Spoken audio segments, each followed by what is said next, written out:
hati merenggut impian, seolah akan terhambat. Aku menerjang, menerkam, melumpuhkan daya jiwa, merajam hancuran, beratlah menyiksa, tanpa ampun menewaskan.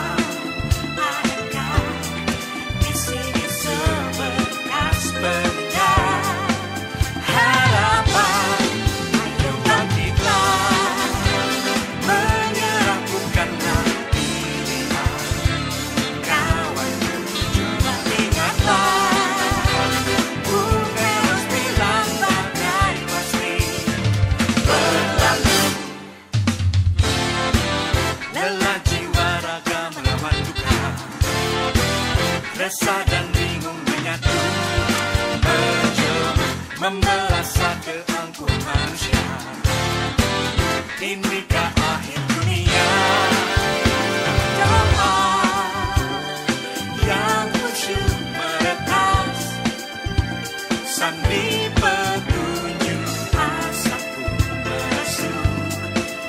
Manusia adalah penyintas cobaan ribuan tahun. Mengapa kali ini harus takut berkutu? Ayo bangkitlah, menyerah bukanlah pilihan.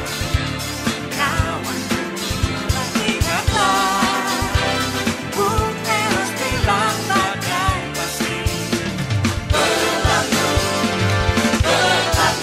ayo bangkitlah, menyerah bukanlah pilihan. Kawanku dan hargaku, bersama kita pasti bisa berjaya.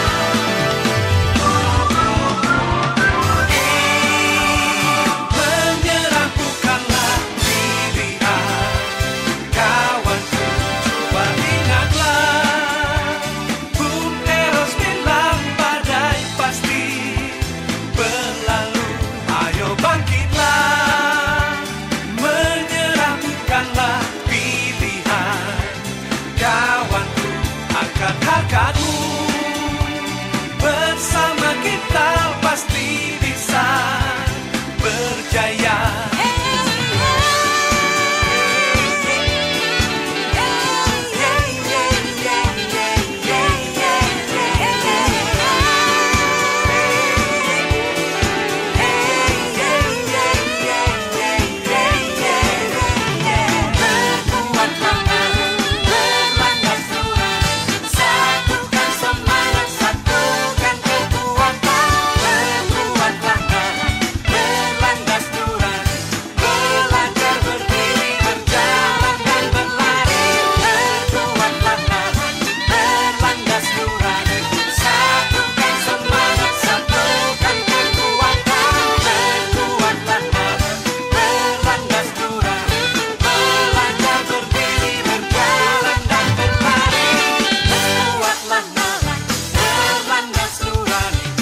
Satukan semangat, satukan kekuatan.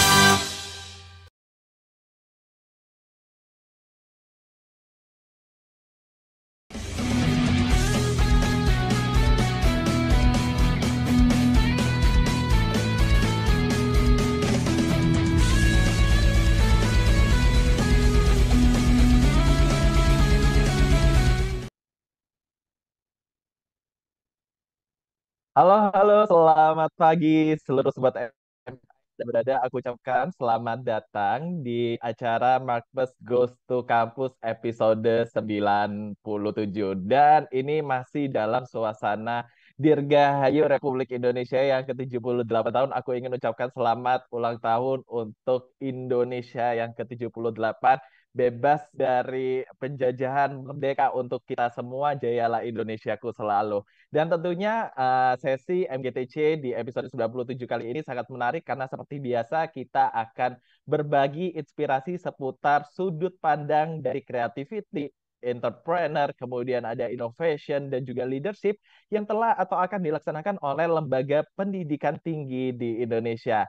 Dan tentunya nggak jemu-jemu untuk aku ingatkan juga kepada seluruh sobat MI yang akan ikut di acara kali ini bahwasanya nanti di sesi speaker kita juga akan membuka sesi tanya jawab ya. Jadi bagi kalian yang ingin untuk bertanya kepada dua narasumber yang sudah hadir nanti di hari ini, kalian bisa langsung pakai fitur question yang ada di Zoom kalian masing-masing. Dan kali ini aku juga ingin sapa kepada dua narasumber yang sudah hadir di pagi hari ini. Saya akan sapa terlebih dahulu. Selamat pagi kami ucapkan kepada Dr. Faiz Rafdi MKOM selaku Rektor Universitas Saintek Muhammadiyah. Selamat pagi, Pak Ya, Faiz. pagi. Assalamualaikum. Waalaikumsalam warahmatullahi wabarakatuh. Kabar baik, Bapak? Baik, Alhamdulillah.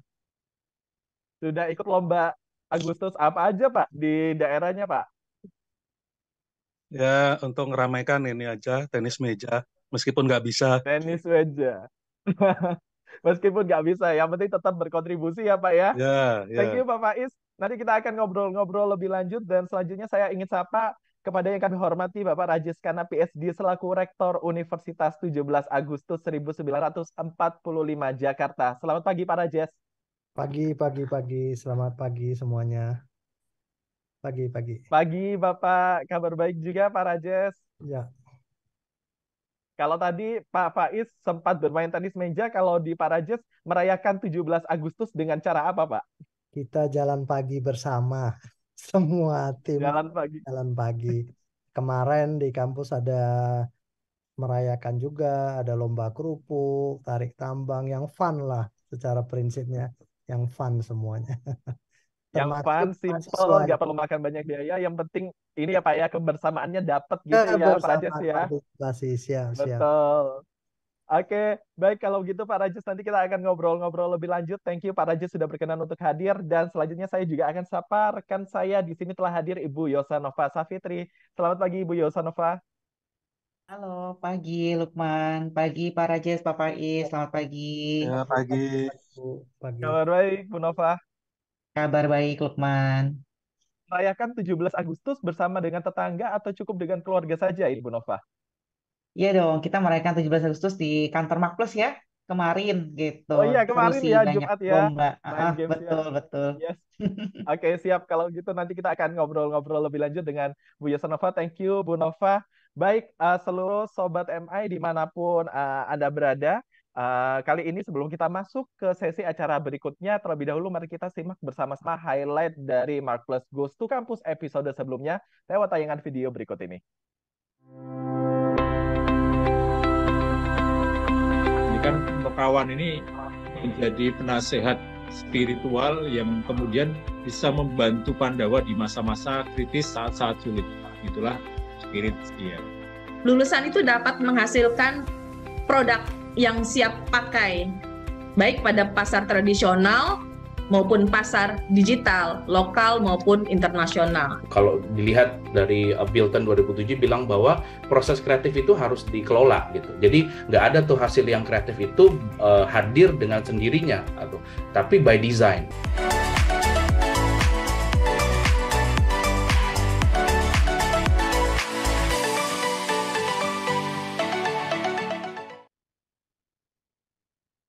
Oke, itu tadi adalah highlight dari MGTC episode sebelumnya. Dan pastinya aku juga ingin memberitahu bahwasannya acara MGTC ini terus kami adakan setiap minggunya di hari Sabtu setiap pukul 10 waktu Indonesia Barat. Jadi pastikan untuk Anda selalu pantau ya di YouTube kami, di kanal YouTube Mark Plus Channel juga ada. Nanti juga akan kami informasikan informasi terkait dengan acara ini juga lewat media sosial kami di Instagram @markpluscorp.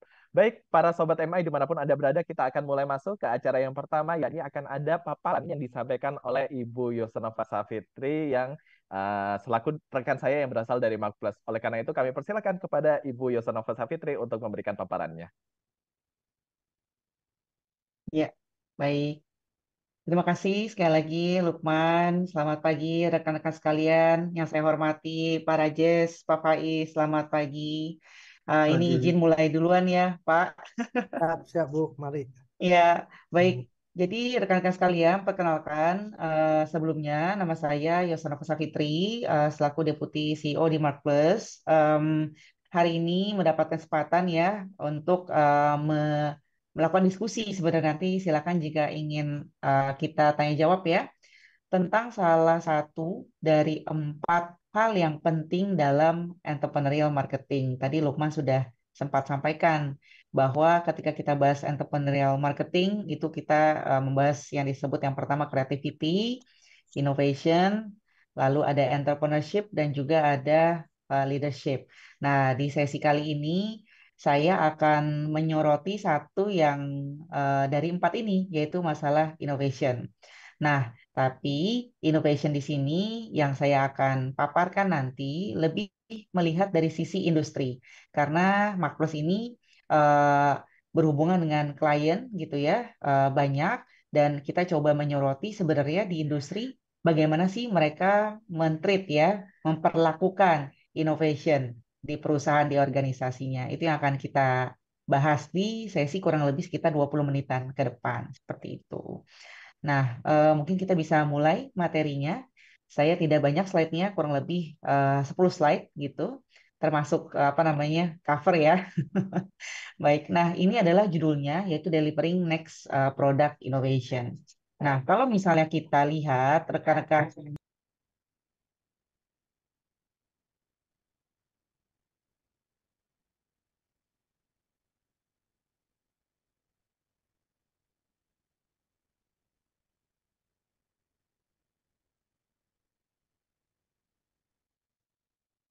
ya, oke. Nah, di sini judulnya adalah Delivering Next Product Innovation. Nah, kalau bisa kita lihat, ini sebenarnya apa sih yang mendasari innovation ya? Kalau kita lihat di beberapa tahun terakhir, kita mengalami pandemik ya. Ini mungkin semua merasakan baik kita sebagai masyarakat dan juga industri.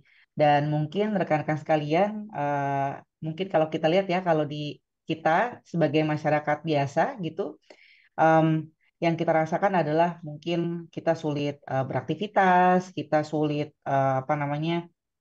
berhubungan, berinteraksi dengan orang lain, ekonomi juga menjadi sulit. Mungkin banyak dari kita juga yang mengalami kesulitan secara finansial ya pada saat pandemik beberapa tahun yang lalu.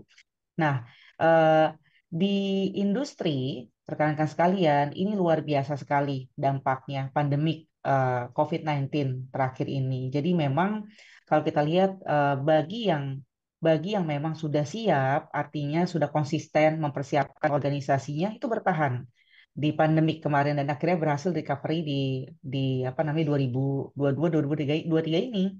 Tapi bayangkan yang tidak siap, yang mungkin secara organisasi tidak stabil seperti itu, baik secara keuangan, secara sumber daya manusia, secara inovasi produk, mati-matian sekali. Dan banyak dari perusahaan-perusahaan yang mungkin rekan-rekan sekalian lihat ya, di sekitar kita banyak yang gulung tikar seperti itu.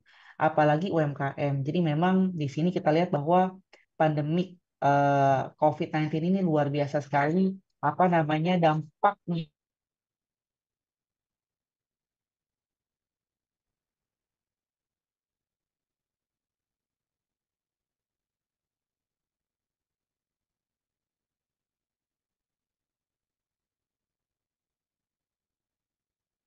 Oke, nampaknya untuk Ibu Yosanova sepertinya sedang dalam keadaan.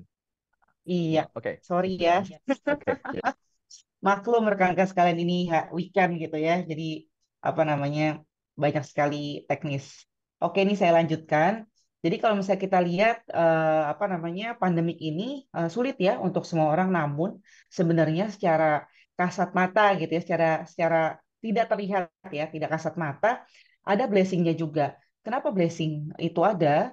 karena ada paksaan sebenarnya untuk berinovasi. Jadi kalau kita lihat di slide ini ya, rekan-rekan sekalian, kalau kita bayangkan ini ada satu garis lurus ya. Jadi kalau misalnya kita lihat nih, ini misalnya untuk low end of the market misalnya, yang mungkin perusahaan-perusahaan yang low margin gitu ya.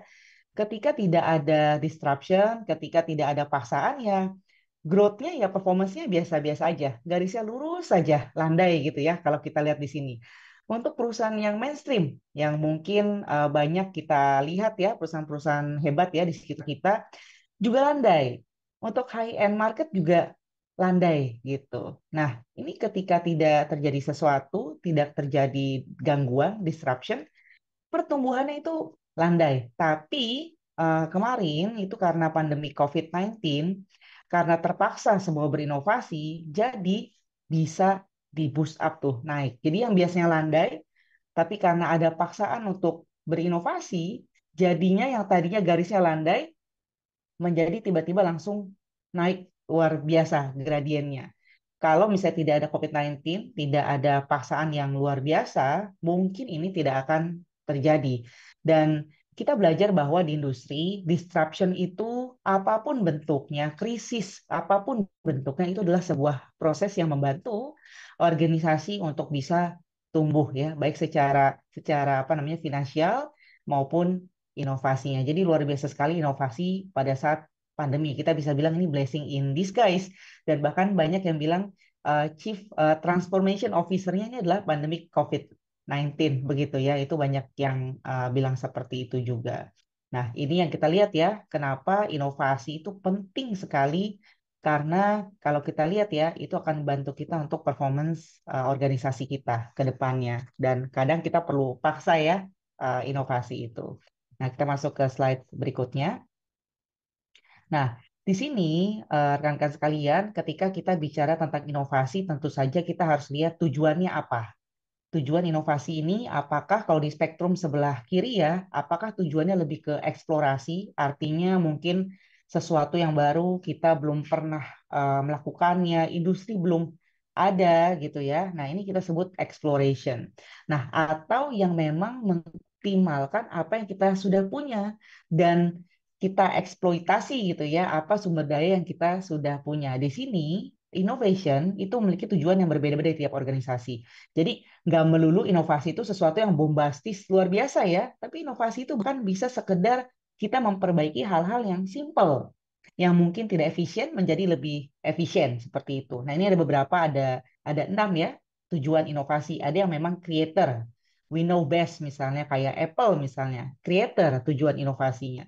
Tapi kalau misalnya kita ngomong misalnya masalah defense misalnya, kita hanya melindungi apa yang kita sudah ada sekarang, dan kita inovasi misalnya perusahaan-perusahaan seperti BCA misalnya, bank besar gitu ya, apakah tidak melakukan inovasi? Kita lihat biasa-biasa saja kan ya, tapi di dalamnya itu luar biasa sekali inovasi improvement yang terjadi di organisasi. Jadi ada yang memang tujuannya sangat eksploratif sekali, ada yang eksploitatif sekali, dan yang disebut product innovation itu melingkupi semuanya, bukan hanya yang ekstrim perubahannya, tapi juga yang simple tapi menjadi improvement bagi organisasi. Dan kita harus tahu tujuan kita ketika kita melakukan inovasi ini lebih ke arah mana, apakah ke kiri atau ke kanan. Silakan selanjutnya slide berikutnya. Nah, ketika kita bahas tentang inovasi ya, tentu saja budget, kalau misalnya kita bahas di organisasi ya, di industri ya, budget untuk inovasi itu tidak yang banyak gitu. Bahkan mungkin perusahaan-perusahaan untuk survive saja, untuk bertahan saja itu sulit sekali. Mana mungkin memikirkan inovasi.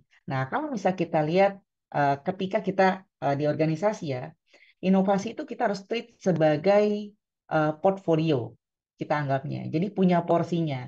Tidak semua harus bombastis, tidak semua harus luar biasa inovasi yang kita punya, tapi kita harus bersiap. Karena inovasi itu adalah desain ya, atau proses. Jadi kita tidak bisa lakukan satu waktu saja, tapi harus konsisten. Nah, ketika kita membagi portfolio inovasi di perusahaan kita, di organisasi, itu biasanya kita bagi menjadi 3 bagian besar. Yang pertama adalah inovasi yang berbasis core atau yang kita bisa bilang inovasi yang berbasis ke produk atau jasa utama kita yang memang tujuannya lebih ke arah mengoptimalkan produk dan jasa kita supaya bisa lebih diterima, lebih memberikan value kepada customer kita. Nah, ini yang kita sebut sebagai core innovation. Nah, bergeser sedikit, lebih eksploratif sedikit gitu ya. Ini ada yang kita sebut namanya adjacent innovation. Apa maksudnya? Adjacent innovation ini adalah kita mencoba untuk memperluas, menambah apa yang kita sudah punya sekarang, itu kita explore sedikit. Misalnya, saat ini kita jualannya misalnya produk A, bagaimana kalau kita tambahkan B misalnya? Masih dekat sama A kan ya, tapi menambah sesuatu yang baru, itu adalah adjacent. Jadi mengekspand dari bisnis yang kita ada sekarang untuk bisa ada elemen atau nuansa kebaruannya gitu. Itu namanya adjacent. Nah, ke kanan lagi ini yang lebih tinggi kita sebut sebagai transformasional innovation. Biasanya inovasinya sifatnya breakthrough, belum pernah ada, luar biasa, dan ini mengubah struktur dari permainan kompetisi di pasar. Nah, biasanya game changing, breakthrough, misalnya contoh Tesla misalnya, salah satu yang transformational innovation-nya. Nah, di sini ketika kita lihat, tidak disarankan untuk sebuah organisasi ketika punya inovasi itu di salah satu saja. Harus ada di tiga-tiganya. Harus punya yang namanya core innovation karena customer existing kita ini sekarang di core gitu ya inovasinya ya. Kalau kita terlalu mikirin yang terlalu jauh padahal produk dan jasa kita saja tidak diimprove, otomatis customer-nya bisa kabur gitu. Nah, itu adalah core. Adjacent kita juga harus punya. Transformational kita juga harus punya. Nah, sekarang pertanyaan utamanya adalah bagaimana kita membagi porsinya? Berapa banyak sih yang core? Berapa banyak sih yang adjacent? Berapa banyak yang transformational? Kita masuk ke slide 5. Nah, kalau misalnya kita lihat golden ratio-nya ya, rekan-rekan sekalian, ketika kita mengalokasikan resources kita untuk inovasi, maka disarankan ya, tentu saja nanti ada beberapa perbedaan, 70% harus ada di core-nya gitu. Jadi inovasi kita sehari-hari kita ya itu harus menghabiskan budget ya 70% itu harus di core. Sementara kalau kita bahas 20%-nya alokasinya itu harus ada di adjacent. Sementara 10%-nya ada di transformational. Nah, ini adalah dari sisi alokasinya seperti itu.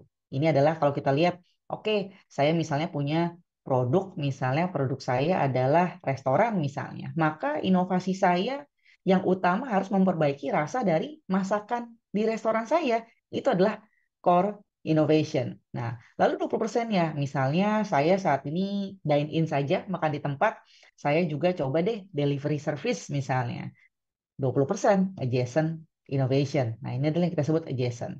Nah, tapi kita juga harus invest 10% di sesuatu yang mungkin berbeda sama sekali. Mungkin kalau misalnya sekarang saya adalah perusahaan restoran, misalnya menjual masakan, gimana kalau saya menjadikan restoran saya hanya restoran, tetapi juga coworking space misalnya. Itu adalah transformational. Jadi jauh dari apa yang menjadi core bisnis kita. Nah, kita harus memaintain balance-nya dari core, adjacent, dan transformational. Nah, ini adalah golden ratio untuk alokasi resources-nya. Dan perlu kita ketahui bahwa di masa depan, nah ini yang menarik sebenarnya, inovasi dari core, adjacent, dan transformational ini impact-nya berbanding terbalik. Jadi kalau kita melihat apa yang bisa menyelamatkan kita ya untuk kita bisa survive bisnis kita di masa ini, maka tentu saja inovasi core itu yang paling penting.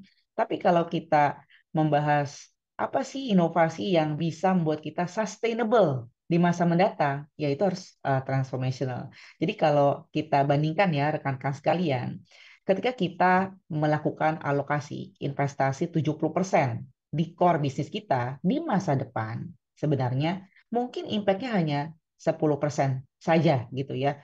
Mungkin yang makanannya sekarang enak, nanti juga ya enak, ya sudahlah gitu ya kalau kita ngomongin bisnis restoran.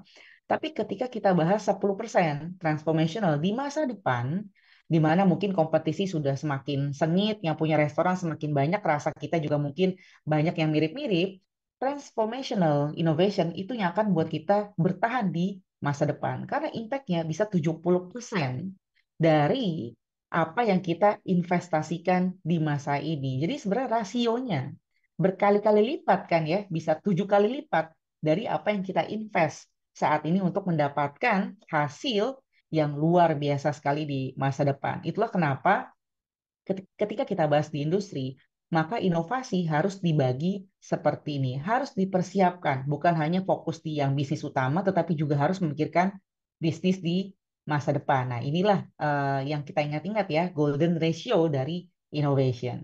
Nah, kita masuk lagi ke slide berikutnya.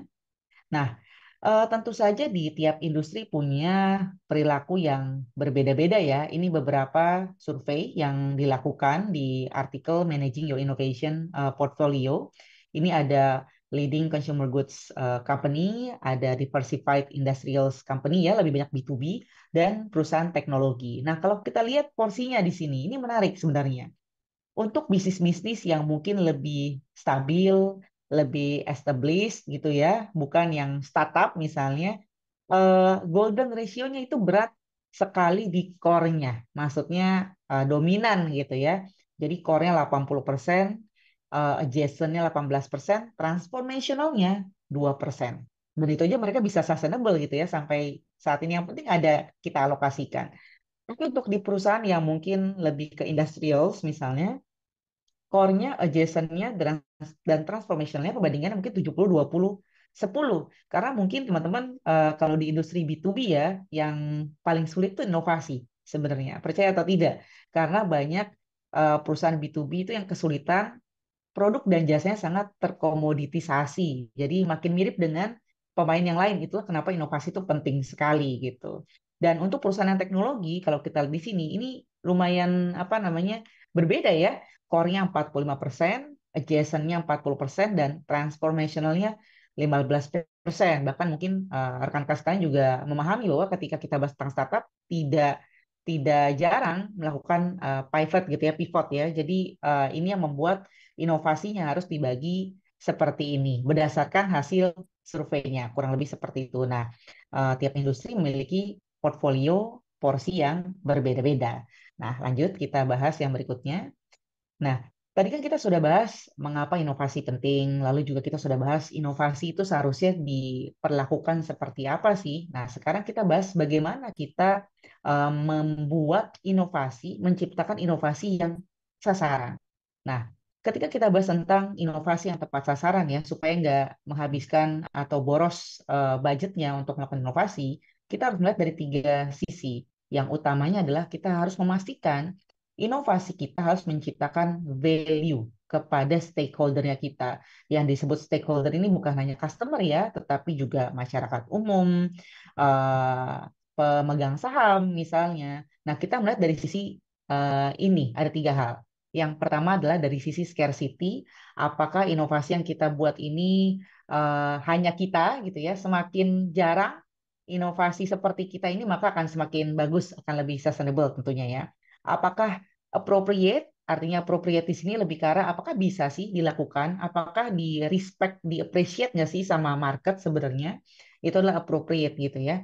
Yang ketiga adalah ada demand-nya atau tidak. Jangan-jangan ini cuma keren, misalnya tidak pernah ada di pasaran gitu ya, luar biasa sekali di luar kebiasaan, tapi ternyata tidak ada demand-nya. Wah, ini yang bahaya sekali ya. Keren tapi tidak ada demand-nya. Nah, ketika kita bahas tentang product innovation, kita harus bisa menciptakan yang kita sebut competitive advantage, yaitu menciptakan value untuk stakeholder kita. Jadi pastikan inovasi yang kita lakukan harus melingkupi 3 hal ini. Harus scarcity, harus ada scarcity-nya, appropriate-ability-nya ada, dan tentu saja ada demand-nya sehingga tercipta value creation zone-nya. Nah, disinilah penting. Dan ini tidak selamanya loh rekan-rekan sekalian, karena harus berubah terus-menerus. Karena yang sekarang ini scarce gitu ya, langka, mungkin tidak langka lagi di masa depan. Dan kita sebagai organisasi di industri harus terus mengelola inovasi kita supaya kita tetap ada di titik tengahnya itu. Itu yang menarik yang harus dilakukan. Selanjutnya, slide berikutnya. Nah, ketika kita bahas tentang product innovation, tentu saja ujungnya gitu ya, ujungnya yang tadi kita bahas tentang mau jadi creator, mau jadi followers gitu ya, ujungnya adalah kita harus menjadikan inovasi kita ini pada akhirnya menjadi core kompetensinya kita. Jadi kalau misalnya kita punya, kalau misalnya lihat dari sisi A ya, kita punya resource, punya capability, apakah resource dan capability ini lebih baik dibandingkan tank kita? Maka kalau lebih baik menjadi strength-nya kita. Apakah strength-nya kita ini adalah competitive advantage? Maka menjadi valuable tentunya, unik, dan juga memberikan benefit bagi customer. Competitive advantage, apakah sustainable tidak di masa mendatang? Apakah cukup rare, cukup sulit untuk ditiru, tidak gampang digantikan? Jika iya, maka competitive advantage kita ini lebih sustainable. Dan yang terakhir, apakah memberikan akses untuk other industries? Karena pada akhirnya, teman-teman sekalian, kita di era sekarang ini tidak bisa bergerak sendirian. Harus masuk ke dalam platform, ekosistem, harus berkolaborasi. Dan apakah inovasi yang kita miliki bisa meningkatkan dinamika dari competitiveness di market kita. Dan kalau itu terjadi, maka menjadi core kompetensi kita. Misalnya kalau kita bahas tentang restoran tadi, apa sih sebenarnya menjadi core kompetensi kita? Apakah chefnya misalnya, bisa nggak dipastikan chefnya nggak keluar dari restoran kita? Kalau bisa dipastikan, mungkin bisa jadi core competence. Tapi kalau misalnya bisa resign gitu ya chefnya ya, mungkin nggak sustainable. Nah, di organisasi, kita harus memastikan inovasi yang tadi sudah dicari gitu ya, melewati 4 tes ini, sehingga pada akhirnya menjadi core competence bagi perusahaan yang mungkin bisa bertahan 5-10 tahun mendatang. Nah, ini adalah identifikasinya untuk product innovation. Selanjutnya, sedikit lagi. Nah, pertanyaan terakhirnya ini yang mungkin sering ditanyakan ya bagi rekan-rekan UMKM, organisasi, industri, perusahaan-perusahaan besar. Kalau misalnya saya tidak punya cukup resources, lalu saya bagaimana melakukan inovasi?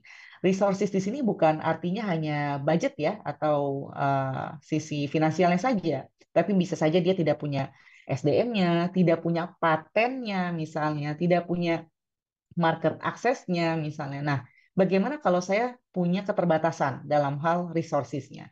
Maka bisa lakukan 3 hal. Yang pertama adalah investing on resources. Jadi bisa saja kita invest di perusahaan mungkin ya yang sudah memiliki resources-nya, kita invest gitu ya. Atau kita bisa saja upgrading resources-nya kita. Intel waktu awal itu tidak seperti perusahaan yang kita kenal sekarang ini gitu ya. Dan akhirnya fokus di prosesor gitu ya. Nah, Intel Inside dan sekarang sampai kuat sekali gitu ya. Cuma ada 2 di market yang besar, AMD sama Intel Inside gitu. Saingan terus mereka berdua. Dan yang terakhir adalah leveraging resources gitu. Dan leveraging resources ini artinya adalah kita tidak perlu terlalu heboh gitu ya, ekstrim dalam mengalokasikan resources kita, tapi kita meleverage aja gitu. Ini salah satu yang dilakukan oleh Oreo ya, Oreo di China. Mereka membuat produk atau inovasi yang tidak terlalu bombastis tapi kena di masyarakat China. Misalnya bikin Oreo rasa peanut butter, bikin Oreo wafer gitu ya, bikin Oreo cake misalnya, yang mana bukan inovasi yang luar biasa sebenarnya, tapi bisa memberikan kesegaran gitu bagi customer, dan tidak ada alasan bagi perusahaan untuk tidak melakukan inovasi karena banyak sekali jalannya untuk bisa mencapai itu. Oke. Nah, kurang lebih itu rekan-rekan sekalian. Jadi kita melihat tadi inovasi ini kita harus tahu dulu sebenarnya why-nya, reason-nya apa sih kita mau melakukan inovasi? Apakah kita pengen tumbuh atau tidak gitu ya, eksploratif atau eksploitatif. What-nya kita harus ingat bagaimana kita membagi portfolio kita ketika melakukan inovasi, dan terakhir adalah apakah inovasi kita pada akhirnya menjadi core kompetensinya kita gitu ya. Nah, mungkin itu saja sekilas tentang inovasi. Semoga bisa berdiskusi ya dengan rekan-rekan sekalian. Saya kembalikan lagi ke Lukman. Terima kasih. Terima kasih Ibu Yusnova Safitri selaku Deputi CEO dari Marketplace Inc. Ternyata ketika kita bahas inovasi, nggak sesimpel kata inovasi ya, tetapi banyak banget aspek-aspek yang bisa kita eksplorasi di dalamnya. Nah ini menarik banget nih buat Sobat MI dimanapun Anda berada. Kalau tadi sudah melihat sebenarnya ketika Marketplace Institute ini mengeksplorasi materi-materi terkait dengan marketing dan juga CL ini seperti apa. Nah barangkali kamu tertarik nih untuk mendapatkan kesempatan mendapatkan akses gratis e-learning Marketplace Institute. Nah, ini caranya gampang banget. Nah, di tahun ini kita sedang ngadain yang namanya Customer Behavior Study 2024, di mana kita ingin tahu sebenarnya apa sih keinginan konsumsi kamu di tahun 2024 nanti. Jadi kita adain survei yang bisa kalian isi selama cukup 5 menit aja. Dan nanti kita juga akan berikan kesempatan untuk kalian mendapatkan hadiah free access berupa e-learning Marketplace Institute selama 1 bulan buat kalian yang beruntung. Jadi pasti ini merupakan hadiah yang sangat berarti, apalagi buat kalian yang suka untuk mendevelop dirinya, mendevelop pengetahuannya terkait dengan marketing. Nah, kali ini kita akan masuk ke sesi speaker selanjutnya, memiliki tujuan menyelenggarakan catur dharma perguruan tinggi secara profesional, inovatif, dan juga mandiri, hingga menghasilkan lulusan yang unggul, berakhlak mulia, serta berwawasan dan berkemampuan tinggi dalam teknologi dan informasi. Kiranya strategi apa sih yang dilakukan oleh Dr. Faiz Rafdi MKom selaku Rektor Universitas Saintek Muhammadiyah untuk menjadikan universitas tersebut sebagai salah satu yang unggul di kelasnya. Nah, kali ini kita akan mendengarkan pemaparan dari beliau, tapi setelah jeda pariwara berikut ini.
Iya, dan tentunya sebelum kita mulai sesi diskusi di siang hari ini, saya ingin juga mengingatkan kepada seluruh Sobat MI yang tertarik untuk bertanya kepada 2 narasumber yang hadir di siang hari ini.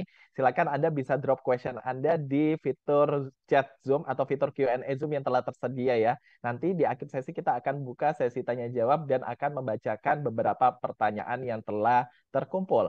Baik, selanjutnya untuk diskusi kali ini akan dipandu oleh rekan saya, Ibu Yusnova Safitri, selaku Deputi CEO dari Marketplace Inc. Kepadanya kami persilakan.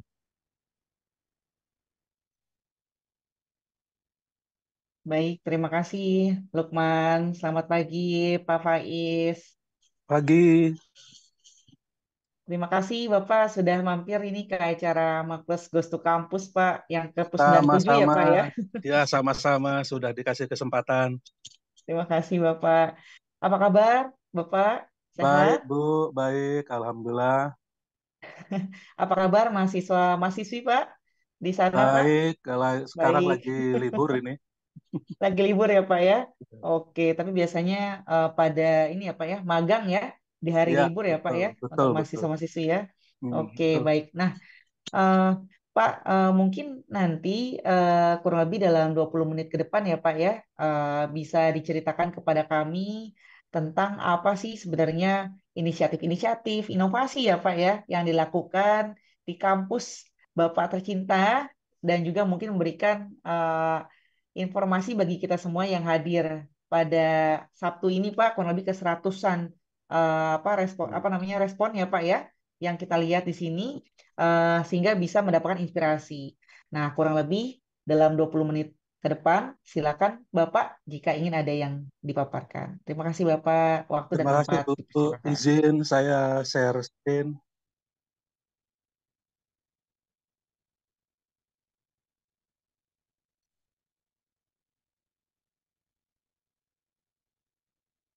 Apakah sudah terlihat dengan jelas? Sudah terlihat dengan jelas Bapak? Oke, terima kasih. Selamat pagi. Assalamualaikum warahmatullahi wabarakatuh. Terima kasih khususnya pada Makbes, Bu Yusanova, dan Bapak Ibu sekalian yang telah join pada pagi jelang siang hari ini. Izinkan kami menyampaikan beberapa hal yang terkait dengan isu yang diangkat, creativity, innovation, entrepreneurship, dan leadership. Pertama, perlu kami sampaikan dulu bahwa Universitas Saintek Muhammadiyah merupakan salah satu amal usaha Muhammadiyah di bidang pendidikan tinggi, dan menurut Pusat Data Muhammadiyah, Muhammadiyah sendiri memiliki 172 perguruan tinggi, terdiri dari 83 universitas, 28 institut, 54 sekolah tinggi, dan 6 politeknik serta 1 akademi. Nah, Universitas Saintek merupakan salah satu dari 83 universitas tersebut yang merupakan transformasi. Nah, ini juga nanti kita bicara inovasi ya, kaitannya perubahan ini. Transformasi dari STEMIK Muhammadiyah Jakarta berdasarkan SK Mendikbudristek tahun 2002 atau 1 tahun yang lalu.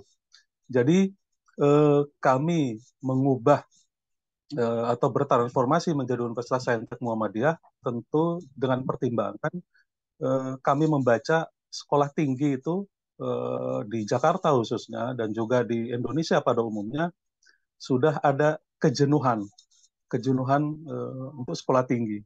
Jadi kalau ditanya mahasiswa kuliah di mana, itu lebih pede kuliah di universitas daripada kuliah di sekolah tinggi. Maka kemudian kami bertransformasi atau mengubah menjadi universitas. Memilih nama Universitas Saintek juga itu dengan pertimbangan, kalau Bapak Ibu perhatikan, umumnya nama perguruan tinggi Muhammadiyah itu menggunakan nama lokal atau nama tokoh. Seperti kalau di Jakarta, Universitas Muhammadiyah Jakarta. Di Jawa Tengah ada Universitas Muhammadiyah Purwokerto, ada Universitas Muhammadiyah Surakarta, ada Universitas Muhammadiyah Malang, Universitas Muhammadiyah Surabaya, Makassar, itu pakai nama lokal. Tapi juga ada yang pakai nama tokoh, seperti UHAMKA, Universitas Muhammadiyah Profesor Dr. Hamka, Universitas Ahmad Dahlan di Jogja. Nah, kami sengaja memposisikan diri yang berbeda, yang tidak menyebutkan tokoh, tapi juga tidak menyebutkan lokal, maka spesifik Universitas Saintek Muhammadiyah. Memposisikan ini juga tidak semata-mata dari sisi nama, tapi juga dari keilmuan. Maka kami, kalau isu atau ide besar kami itu fokusnya pada IT dan rekayasa digital. Jadi kalau Bapak Ibu perhatikan, bisa lihat di internet, mayoritas perguruan tinggi Muhammadiyah di Indonesia itu banyak prodi-prodinya atau bidang keilmuannya itu agama, pendidikan, hukum, politik, atau sosial, atau ekonomi. Sementara yang mengkhususkan diri pada TI dan rekayasa digital itu nyaris tidak ada. Meskipun ada prodi teknik informatika, ada prodi sistem informasi, tetapi yang khusus itu belum ada. Nah, sementara perguruan tinggi Muhammadiyah sendiri tentu dalam kancah perguruan tinggi di Indonesia punya posisi khusus, punya branding khusus dalam benak warga atau masyarakat Indonesia. Nah, sementara kami memosisikan diri di antara atau positioning di antara perguruan tinggi Muhammadiyah yang menjadi ujung tombak dalam TI dan rekayasa digital. Maka dalam praktik, seperti misalkan di Jakarta dan sekitarnya itu ada 11 perguruan tinggi Muhammadiyah, ketika bicara IT, itu larinya ke perguruan tinggi kami. Jadi bicara pengembangan rekayasa digital, maka larinya ke perguruan tinggi kami. Jadi bukan UHAMKA yang tentu lebih besar, bukan UMJ juga yang tentu juga besar. Eh, contoh bagian dari yang sudah kita terapkan, misalkan kalau lihat di berita-berita atau internet, Muktamar Muhammadiyah yang baru saja berlalu di Surakarta, penggunaan e-voting pertama, Ormas, dan ini menjadi contoh pemilu yang adil, yang jurdil, terbuka, transparan, itu adalah Muhammadiyah e-voting di Surakarta. Itu didukung oleh perguruan tinggi yang ada di Jawa Tengah. Nah, sementara yang di DKI itu di backup oleh kami. Jadi e-voting yang dilakukan musyawarah DKI, kemudian musyawarah daerah dan seterusnya itu kami.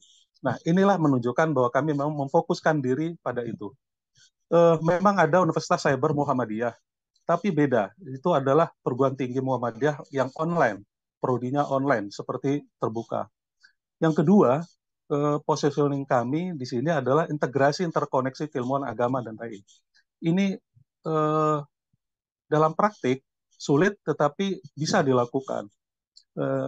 Misal, bagaimana penerapan IT itu ya tentu yang Islami atau yang moral, yang berkeadaban, digital, yang bukan hanya semata-mata hanya mengedepankan aspek bisnis, mengedepankan aspek viral, tetapi juga harus mengedepankan sisi-sisi moralnya, mengedepankan sisi-sisi yang bernilai, yang tentu sesuai dengan keadaban dan juga masyarakat Indonesia. Jadi tidak semata-mata mengajarkan bagaimana memviralkan, tapi juga ini. Dan tentu saja gagasan besar kami itu adalah bagaimana lulusannya ini tidak hanya diterima dalam konteks dia sebagai kader, sebagai intelektual yang mumpuni di bidangnya, tetapi juga dia mampu dalam nilai-nilai kemanusiaan, kebangsaan, dan keumatan. Maka dalam praktik kami sangat terbuka menerima mahasiswa, meskipun tentu Bapak Ibu sekalian tahu bahwa Muhammadiyah itu adalah ormas keagamaan atau Islam, tapi dalam praktek kami terbuka. Seperti yang disampaikan oleh Pak Sekretaris Umum, ada istilah Krismuha, itu kami terbuka. Dan itu tidak kita beda-bedakan, dan tentu dalam praktek kami tidak mengintimidasi. Semuanya terbuka, karena orientasinya adalah pendidikan. Nah, di antara menghadapi apalagi disrupsi TI dan juga disrupsi kemarin itu yang tadi yang disampaikan Bu Yosanova, blessing in disguise di dalam hal COVID, menghadapi COVID. Nah, kami membaca pada saat COVID itu muncul marketplace, muncul startup, muncul perusahaan-perusahaan unicorn yang besar.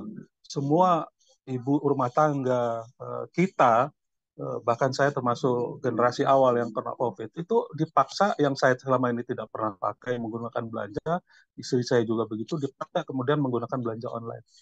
Nah, tapi kalau kita lihat belakangan, ada kecenderungan bahwa loyalitas warga, loyalitas masyarakat kita terhadap produk itu bukan semata-mata kualitas produknya, tapi pada harga yang murah.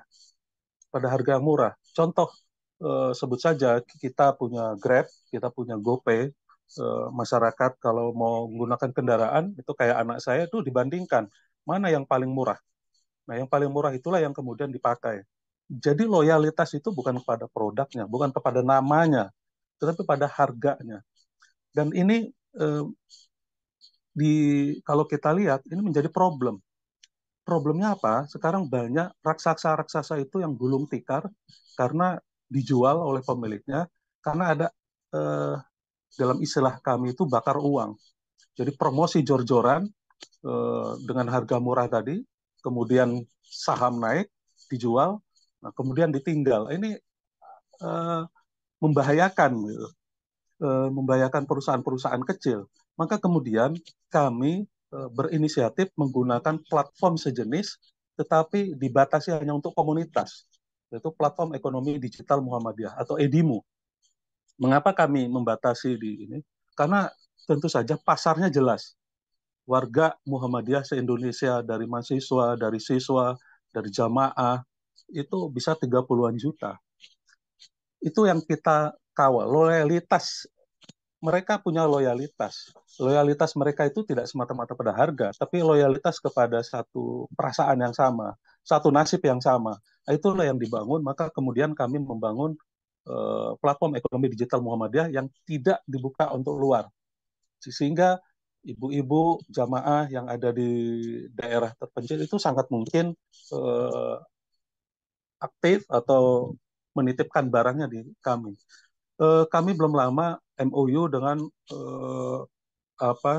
kelompok usaha di Sumatera Barat. Itu ada 15.000 anggota. Itu juga jamaah Muhammadiyah. Nah, ini yang harus dikawal. Jadi kalau unicorn tadi bersaing pada lautan luas, ya kami pada empang-empang. Jadi empangnya banyak. Kalau digabung ya lautan juga gitu.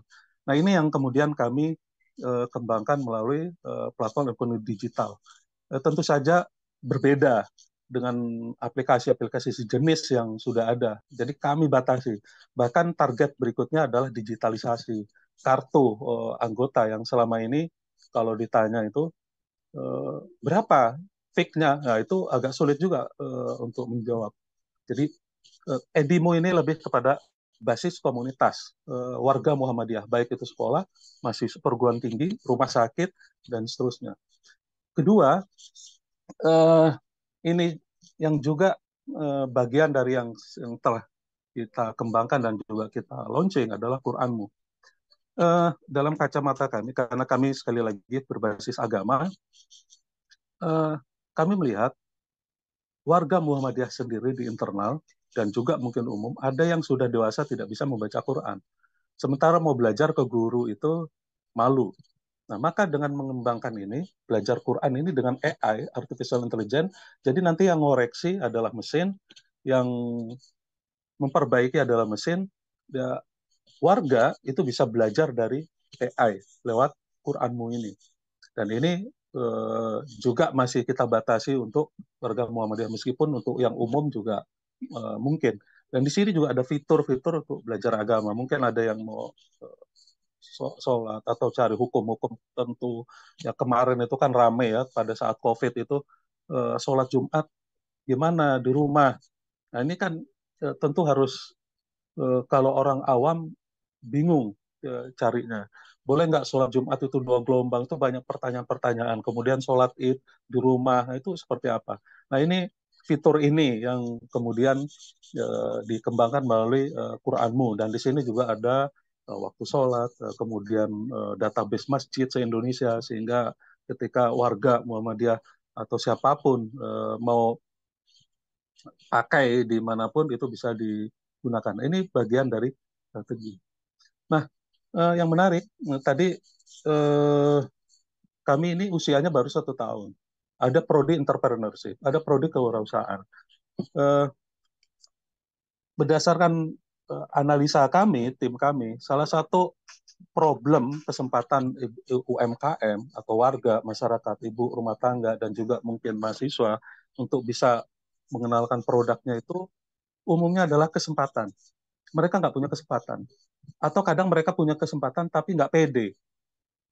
Nah ini problem tersendiri ini, nggak pede ini. Kemudian di samping itu adalah masalah packaging. Produk ada, kesempatan ada, pede ada, tapi packaging. Sehingga produknya nggak laku. Nah ini dalam waktu 1 tahun ini, mahasiswa yang berarti sekarang sudah semester kedua, itu kita paksa, kita dorong, kita desain, kita ciptakan kesempatan, kita ciptakan peluang, dan kita latih PD-nya supaya mereka PD menjual produknya, dan kemudian kita latih juga packaging-nya. Nah inilah dalam waktu 1 tahun ini muncul beberapa produk-produk dari mahasiswa. Ada ngunyah bakso aci, ada varian si pedas, kemudian ada yang lainnya. Dan dalam waktu mereka memproduksi ini, itu dilatih khusus oleh orang yang punya kemampuan masak, tata boga, dilatih, kemudian packagingnya juga dilatih, dan sekali launching, alhamdulillah itu sudah ada pemesanan 300. Dan sekarang juga ada pesanan-pesanan baru. Dan ini bisa di-include-kan ke platform ekonomi digital Muhammadiyah. Sehingga tentu berharap mencari pekerjaan di era sekarang ketika COVID, kemudian industri banyak studi ada yang tutup, berat tantangannya, mencari pegawai itu juga berat, maka kami latih prodi kewirausahaan ini. Sedangkan prodi sains komunikasi ini kita latih bagaimana membriefing teman-temannya itu dalam hal marketingnya, dalam hal packagingnya itu kita latih. Dan kalau kita lihat tantangan lain, ini yang jadi keluhan perguruan tinggi adalah mahasiswa ini sekarang ini belajarnya lewat AI. Bikin skripsi, tanya ke AI, tanya ke ChatGPT, maka kemudian ChatGPT menyelesaikan masalah-masalah mahasiswa. Jadi ChatGPT ini bisa nyusun skripsi, begitupun dosen. Jadi untuk apa ada dosen, sementara mahasiswa sudah bisa mengerjakan skripsi. Ini tantangan. Tantangan lain adalah 3G, ya, gagap, gugup, galau dalam hal informasi. Kadang orang begitu mudah menerima informasi, tapi begitu mudah men-share tanpa menelaah. Jadi tergagap-gagap. Ada teknologi baru tergagap, gugup menghadapi, dan galau. Apa yang harus dilakukan? Dan isu lain adalah tadi, kaitannya kemandirian. Nah, bicara AI, kami tadi ya, yang menjadi keluhan banyak perguruan tinggi, mahasiswa itu menggunakan ChatGPT untuk menyelesaikan tugas-tugas mata kuliahnya atau bahkan skripsinya. Ini kami sedang mendevelop ChatGPT versi Muhammadiyah. Jujur, kalau kita amati ChatGPT itu kan ngambil datanya, big datanya itu kan dari berbagai macam sumber.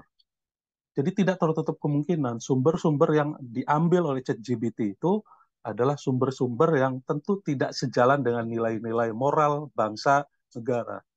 Ideologi-ideologi asing itu tentu sangat mungkin mewarnai. Dan itu kita bisa lihat, kita bisa cek kalau kita cari tentang pandangan tentang Pancasila atau pandangan tentang hukum tertentu,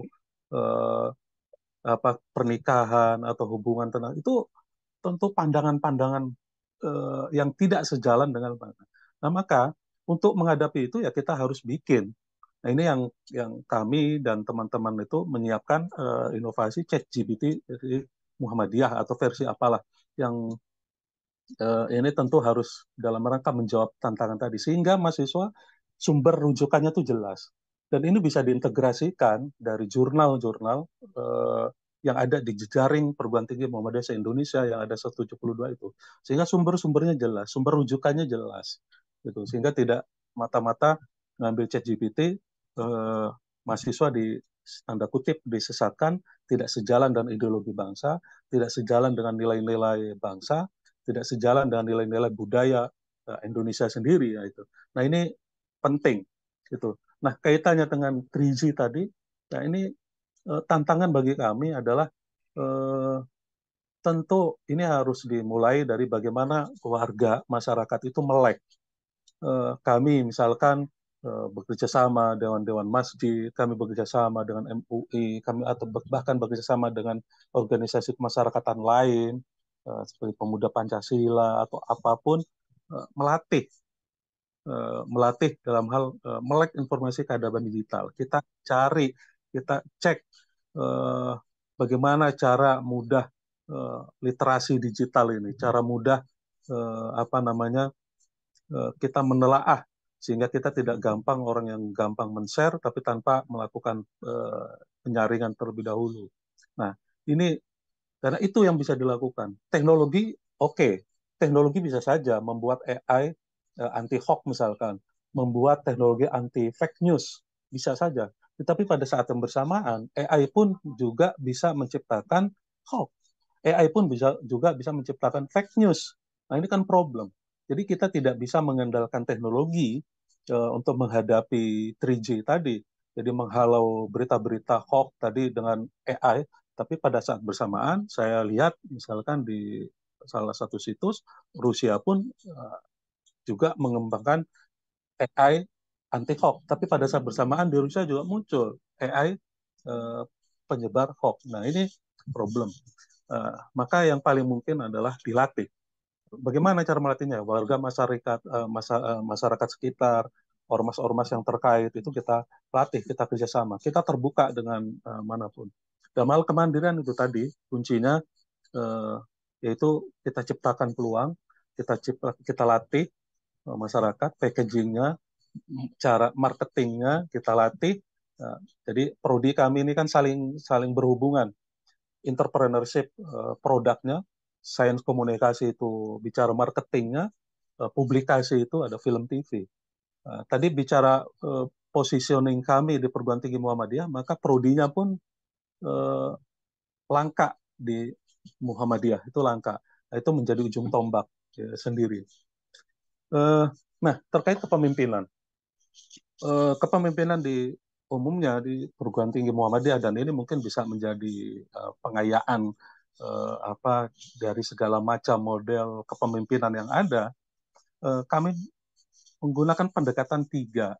Bayani itu adalah pendekatan wahyu, pendekatan teks kitab suci, pendekatan hadis. Contoh, bicara inovasi, itu banyak dalil-dalilnya yang menganjurkan inovasi, banyak hadis-hadisnya yang menganjurkan inovasi, banyak misalkan bicara hadis ya, hari ini barang siapa yang hari ini lebih baik daripada hari kemarin, maka itu adalah orang yang beruntung. Itu hadis. Barangkali yang hari ini lebih buruk daripada yang kemarin, maka adalah orang merugi. Itu kan harus bicara inovasi. Ayat-ayat, jadi kami berangkat ketika tadi mengembangkan satu aplikasi, mengembangkan itu, ada nggak ini landasannya? Kan kalau kita bicara agama di situ, jadi bicara ini ada nggak nih, jangan-jangan nanti nggak ada, jangan-jangan nanti ini. Kedua, pendekatan burhani, yaitu pendekatan yang pada logika, iptek, empirik, data. Datanya ada nggak? Kalau tadi misalkan kami memilih nama Universitas Saintek, ada datanya nggak? Ada pertimbangannya nggak? Ada pengalaman empiriknya nggak? Ya saya juga baca buku 9 marketing Pak Hermawan itu ya, bicara positioningnya, bicara diferensiasinya, itu kami baca. Maka itu yang juga menjadi pertimbangan kami memilih nama ini ya. Jadi tidak menggunakan nama yang lain gitu. Jadi ada pendekatan burhani itu ya, kepemimpinan itu harus berdasarkan data, harus berdasarkan bukan hanya sebatas cerita dari orang ke orang kemudian kami ikuti, bukan. Tapi juga ada terakhir pendekatan irfani, ini pendekatan pada intuisi. Tiap orang intuisinya itu bisa dibangun, tiap orang intuisi itu bisa dilatih, tiap orang itu bisa di ini. Tapi juga ada pendekatan spiritual. Contoh ketika kami bertransformasi menjadi Universitas Saintek Muhammadiyah, di saat saudara-saudara kami yang Muhammadiyah itu juga melakukan transformasi, seperti contoh Universitas Muhammadiyah Bogor Raya itu mengajukannya sudah 2 tahun, kemudian yang lain ada yang setahun lebih. Nah, kami hanya dalam waktu 5 bulan 7 hari berubah. Bukan pendekatan-pendekatan yang tidak tekstual tadi, tidak bayani tadi. Kalau betul-betul yang kita ini bisa mengubah, tetapi ada yang jalan mengubahnya dengan cara apa? Spiritual, doa bersama dan lain sebagainya. Itu pendekatan itu yang kadang-kala orang lupakan. Orang sering kali pendekatan itu pada pendekatan materi, pendekatan bahwa untuk mengembangkan kampus itu butuh modal. Itu betul, tapi ada modal sosial, ada modal spiritual. Mungkin modal material penting, modal sosial penting, tapi modal spiritual itu juga tidak kalah pentingnya.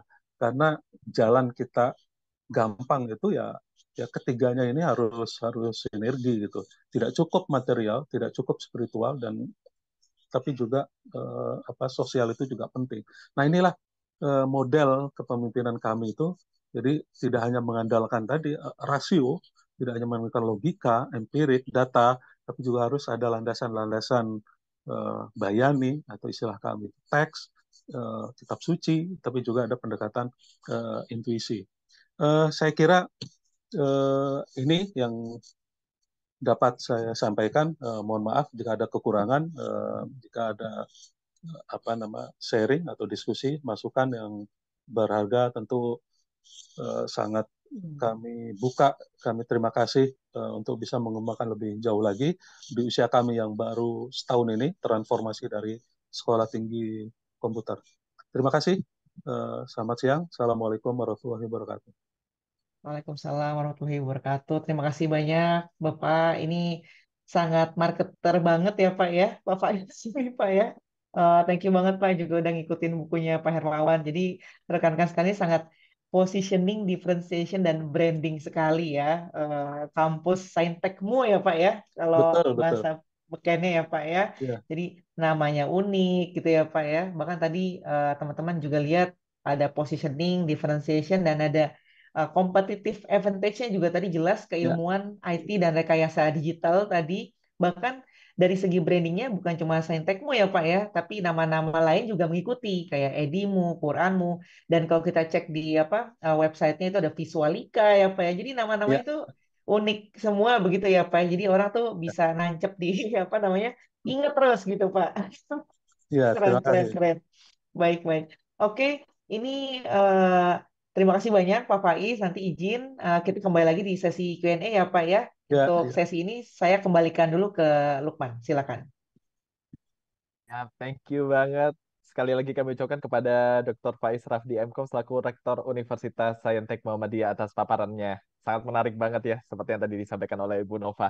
Dan sebelum kita lanjut ke sesi berikutnya, ini saya ada satu informasi menarik, di mana kali ini, tahun ini juga Markpers tengah mengadakan festival pemasaran terbesar di seluruh Indonesia, di mana kali ini kita mengangkat tema terkait dengan bagaimana cara kita untuk memenangkan persaingan di era post-normal. Nah, bagi Anda, para pelaku usaha ataupun profesional yang bergerak di marketing, ataupun bagi kalian yang masih menjadi mahasiswa tetapi tertarik terkait konsep-konsep marketing, kalian bisa ikut nih acara yang bernama Indonesia Marketing Festival, karena kita hadir di 7 kota utama di Indonesia.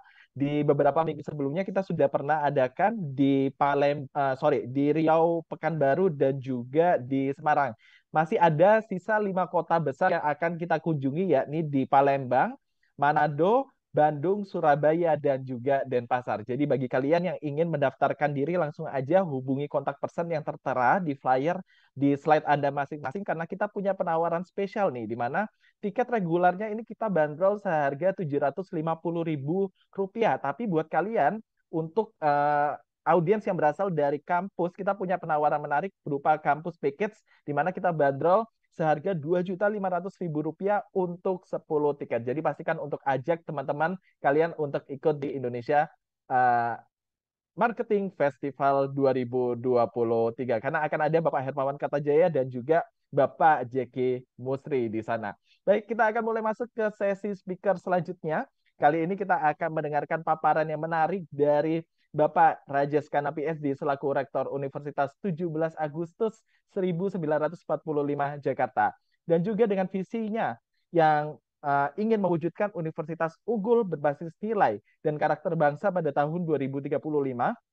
Kiranya apa saja sih strategi-strategi yang diterapkan oleh Bapak Rajeskana ini untuk menjadikan universitas yang dipimpin menjadi salah satu yang terbaik di kelasnya. Tapi sebelum itu kita akan simak video profil dari Universitas 17 Agustus 1945 Jakarta lewat tayangan video berikut ini.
Ya, dan diskusi kali ini akan langsung dipimpin oleh rekan saya. Seperti diskusi sesi awal, saya persilakan kepada Ibu Yusonova Safitri selaku Deputi CEO dari Marvelous Inc.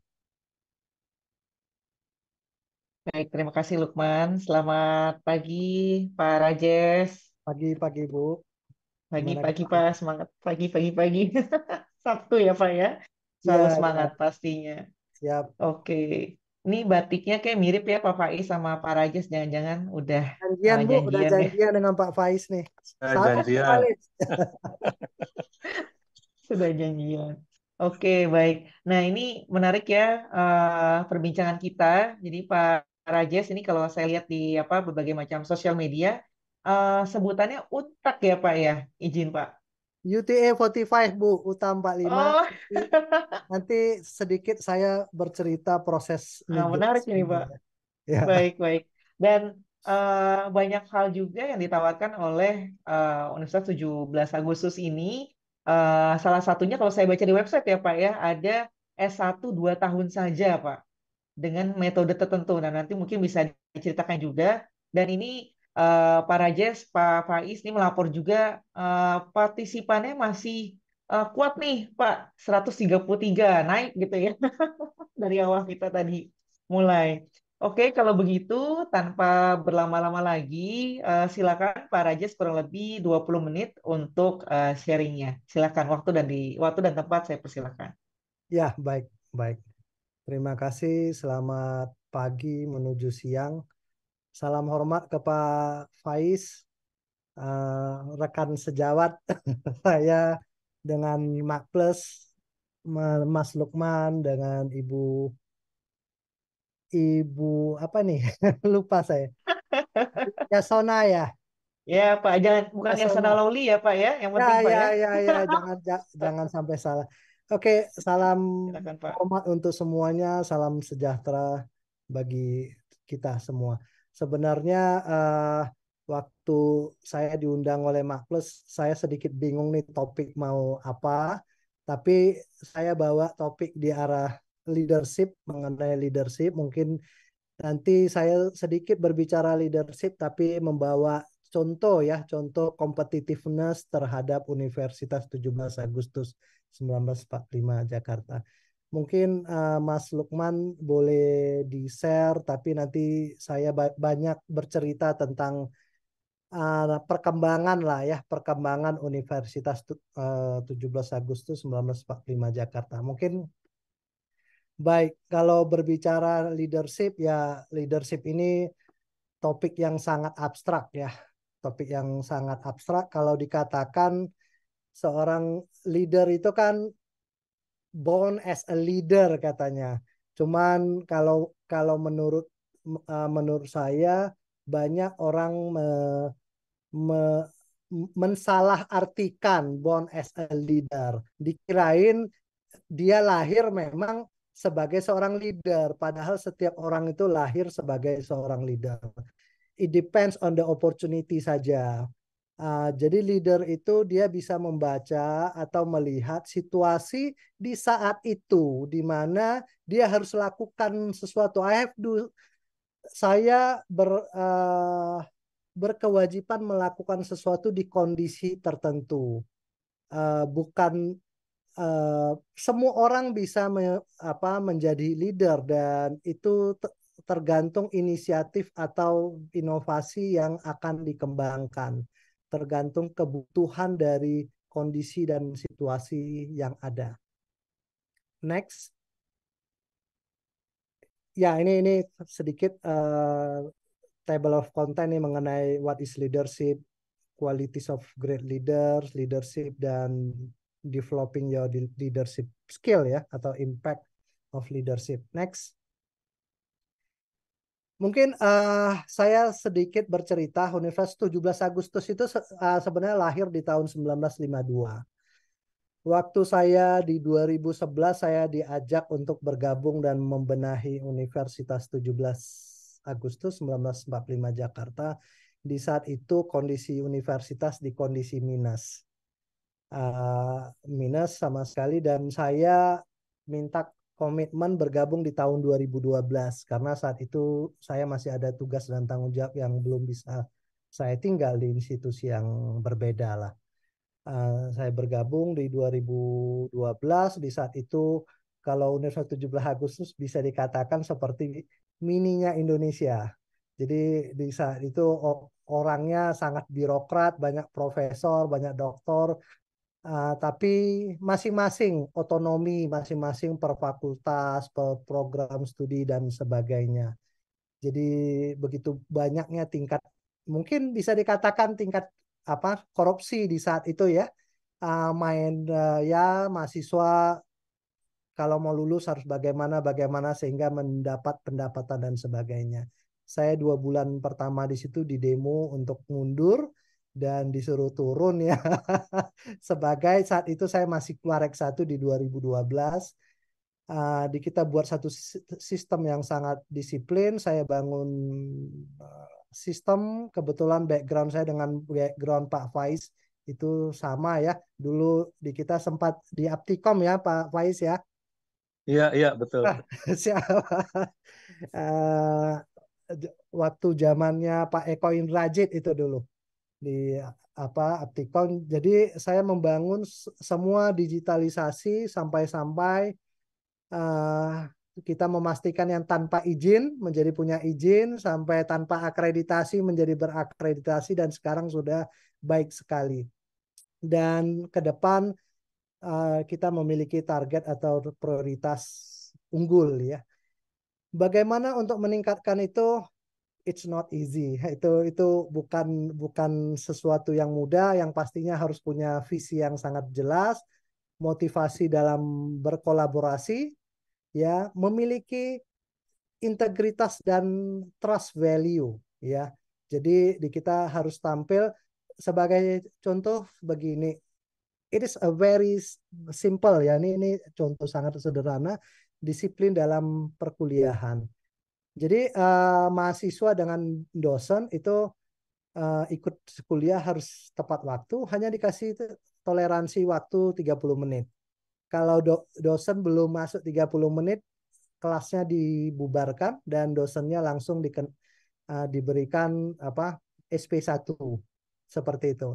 Jadi kalau 2 kali berturut-turut dosen terlambat lewat dari 30 menit, langsung digantikan, dicopot dan sebagainya.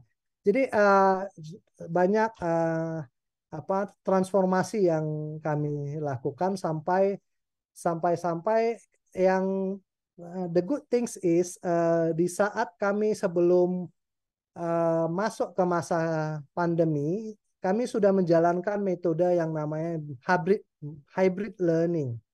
Jadi di dalam 14 kali tatap muka dengan 2 UTS UAS dengan UTS UAS itu berarti total itu ada 16 ya.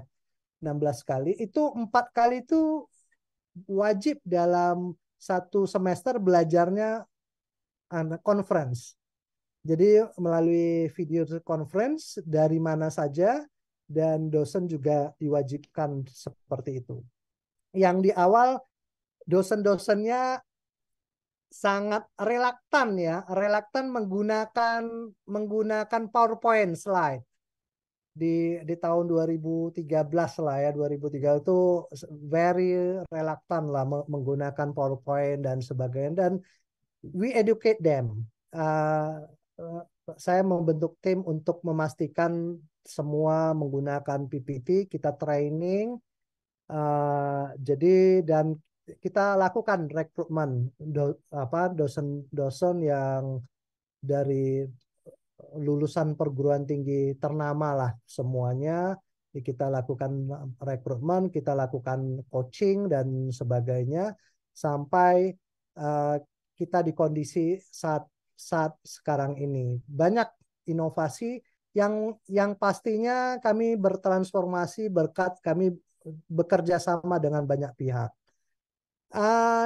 Di tahun 2000 ya sekitar 2013 akhir 2014 kita sudah mulai bekerja sama dengan perguruan tinggi di luar, dengan University Science Malaysia, dengan UCSI, dengan beberapa perguruan tinggi, kami benchmark dari teknologi, metode pembelajaran di sana. Bahkan kami mengundang profesor di sana untuk mengajar 1 sesi, 2 sesi, dan sebagainya. Mumpung karena negara tetangga, jadi minimal mereka bisa bahasa Melayu, bahasa Inggris, mix up.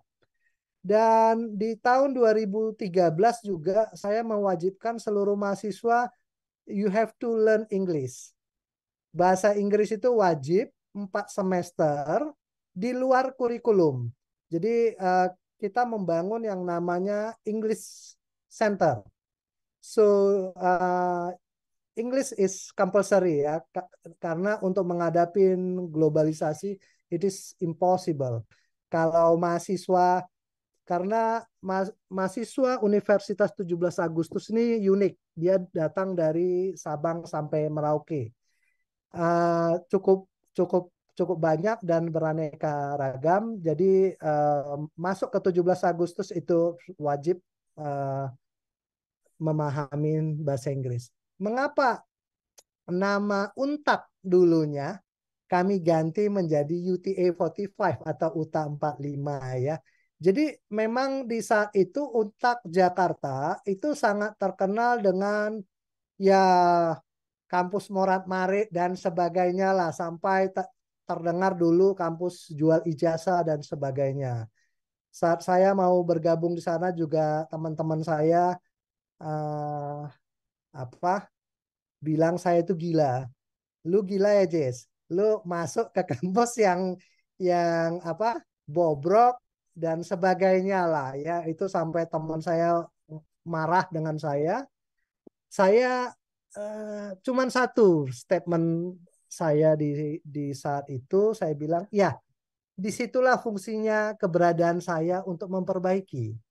Kalau tidak ada niat kita untuk membantu dan memperbaiki, terus apa kontribusi kita pada bangsa ini? Dan itu juga saat saya diinterview oleh tahun 2011 oleh Bapak Rudiono Darsono sebagai saat itu sebagai ketua yayasan dan owner lah ya, owner dari UTA 45, memanggil saya cuman satu pertanyaannya, Jess, kamu selama ini membina kampus internasional, menjalani program internasional, dana dari luar dan sebagainya yang kamu kembangkan. Apa kontribusi kamu untuk bangsa ini? Jadi beliau menanyakan itu membuat saya berpikir hampir setahun itu, dan saya memutuskan untuk saya akan bantu. Jadi ya sekarang inilah yang namanya UTA 45. Jadi kami mengambil short formnya, tidak merubah nama tapi rebranding. We do a good rebranding lah ya. Rebranding dengan berkolaborasi dengan internasional dan sebagainya, dengan membentuk English Center. Jadi setiap lulusan UTA 45, you must be able to speak in English in front of the class. Jadi persyaratan sebelum kamu maju sidang skripsi, kamu wajib lulus dulu bahasa Inggrisnya. Kalau sudah lulus baru dia wajib, ada mahasiswa yang presentasi menggunakan full in English, dia punya project-project dan skripsi itu menjadi added value lah ya. Jadi yang kami harapkan membentuk mahasiswa itu lebih mandiri, profesional, dan tahu nilai kebangsaan. Jadi nasionalisme itu menjadi nilai keunggulan, dan mereka benar-benar harus belajar dan memahami itu. Oke, next. Oke, ini sekalian, dan salah satu program atau nilai kebangsaan yang kami bentuk adalah biasanya itu kalau di semester 1 itu kan ada mata kuliah yang namanya mata kuliah Pancasila, agama, sejarah kewarganegaraan, oke? Ya, ini mata kuliah umum. Kami tidak mengajari teori lagi. Karena kamu sudah belajar teori dari SD sampai SMA. Oke? Now it is your job untuk melakukan practical base. Jadi di satu semester itu kami buat project, mereka harus paham sila pertama, sila kedua, ketiga, keempat, sampai kelima. Jadi dengan project base, mereka melakukan yang namanya kuliah di ruang publik. Jadi setiap hari Sabtu Minggu itu mereka ke Bundaran HI mensosialisasikan tentang mungkin project minggu pertama tentang sila pertama, project minggu kedua sila kedua, dan secara bergilir. Di situ juga ada nilai sejarah bangsa untuk mensosialisasi ke masyarakat. Dan ada target nilai proyeknya yang mereka harus lakukan survei, focus group discussion, dan macam-macam yang di-guide oleh dosen kami, sehingga mereka basisnya itu basis teamwork dan project, bukan teori lagi.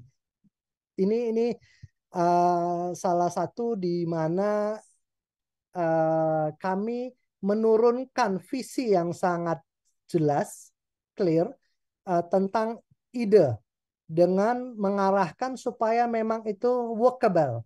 Jadi visi itu harus dapat diturunkan supaya itu dapat terimplementasi dengan baik.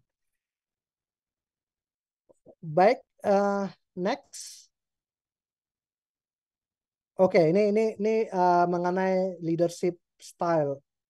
Di sini ada autocratic leadership, demokrasi, dengan laissez-faire leadership ya.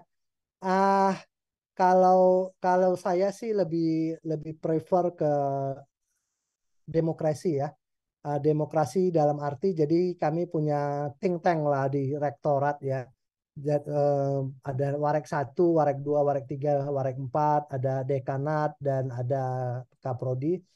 Semua kegiatan yang mau dilakukan itu harus dirapatkan bersama-sama ya, bersama-sama didiskusikan, dirembukan, dan sampai kami berpikir efek negatifnya apa, efek positifnya apa, benefitnya apa, jangan sampai merugikan mahasiswa, jangan merugikan stakeholder dan sebagainya.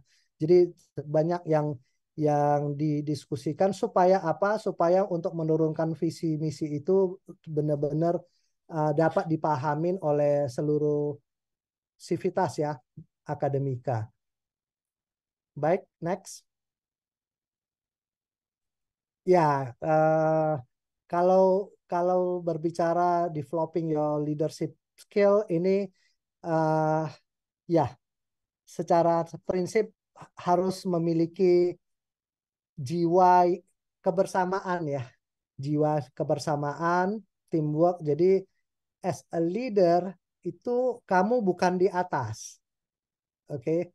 Jadi kamu harus dapat menampung, menerima permasalahan-permasalahan yang ada di bawah seperti apa.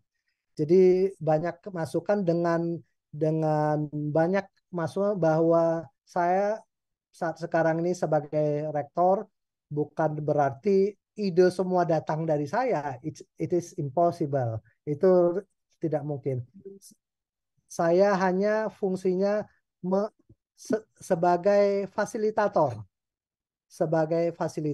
Jadi mengakomodir, melihat teman-teman yang memiliki ide kreatif, inovasi harus diakomodir, dan tidak membedakan bahwa oke, dia hanya dosen baru atau ini dosen senior dan sebagainya. Tidak. Begitu juga kedekatan kami dengan para mahasiswa. Jadi ada UKM, ada di samping unit kegiatan mahasiswa ada namanya himpunan program studi, HMPS ya, himpunan mahasiswa program studi, yang memang fokus untuk kreatif dan inovasi terhadap bidang ilmu ya untuk dapat dikembangkan. Jadi lebih dari bawah ya, bottom up ya. Jadi masukan di bawah sampai saat sekarang ini kami mulai tahun depan, semester depan kami sudah mulai mewajibkan mahasiswa itu adanya exchange student. Jadi mereka wajib exchange student itu 1 semester di luar negeri. Itu bisa program di Malaysia karena kita sudah berkolaborasi dengan beberapa university termasuk dengan Dubai College. Kekuatan di kita kalau prodi kita adalah farmasis, ada fakultas hukum, ada FEBIS ya, fakultas ilmu bisnis dan ilmu sosial ya, dan satu lagi ada fakultas teknik. Oh ya, saya lupa menyampaikan satu poin lagi adalah bagaimana kami bisa kompetitif dan sampai sekarang ini masih bisa berjalan. Ini poin sangat penting. Waktu di awal kami lakukan very efficient transformation ya. Jadi efficient yang dimaksud di sini adalah kita melakukan proses integrasi terhadap kurikulum antara satu fakultas dengan fakultas lainnya. Dulunya Universitas 17 Agustus memiliki 6 fakultas yang saya merging, saya gabungkan menjadi 4 fakultas besar saat sekarang ini. Bagaimana caranya mengintegrasi dan menganalisa, ada tim khusus menganalisa terhadap kurikulum. Jadi contohnya adalah begini. Di prodi manajemen ada namanya pengantar manajemen sebagai contoh. Di prodi ilmu pemerintahan atau di prodi administrasi publik, di situ ada pengantar manajemen juga. Di sini yang pengantar manajemen ini harus digabungkan, tidak boleh punya kode yang terpisah, tapi itu menjadi kode miliknya prodi tertentu, ya, prodi yang memang asalnya. Jadi saling sharing, dosennya juga dosen based on prodinya masing-masing. Jadi expert itu harus diambil dari expert yang ada di prodi sesuai dengan bidangnya, bukan sebagai contoh di prodi farmasi. Prodi farmasi itu kan ada yang namanya entrepreneurship. Ada yang berkaitan dengan entrepreneurship. Di prodi itu yang mengajar bukan dosen farmasi yang bergerak di bidang entrepreneur, tapi dosen yang dari business administration, dari administrasi bisnis yang expert di bidang entrepreneurship itu mengajar di farmasi. Jadi gabungan, tapi based on project-nya, case-nya diambil dari case-nya farmasi.